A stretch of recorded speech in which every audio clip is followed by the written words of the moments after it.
How to beat procrastination. Are you struggling to get started on your work? Feeling like you're stuck in a rut and can't seem to break out of it?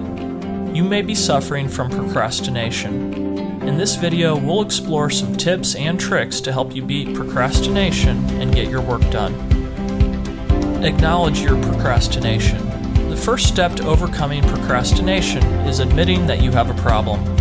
One of the most common signs of procrastination is a reluctance to start working on a task. Another sign of procrastination is a tendency to put off making decisions. Some procrastinators frequently start projects but never finish them. It's important to try to identify yourself procrastinating to understand your issue more. Once you've admitted that you need to make a change, it's time to take some concrete steps to break the procrastination habit. Understand why you're procrastinating.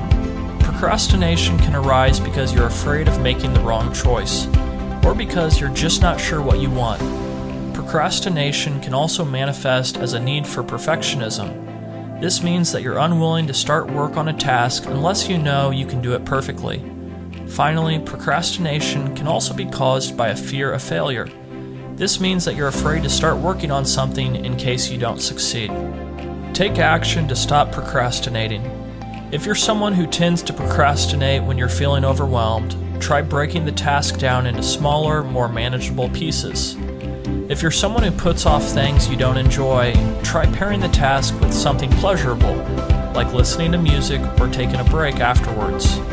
And if you're someone who struggles with self-doubt, remember that even small steps in the right direction are better than no progress at all.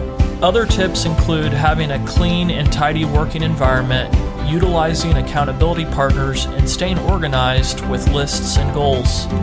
Change doesn't happen overnight, but by taking small steps each day, you can eventually overcome your tendency to procrastinate.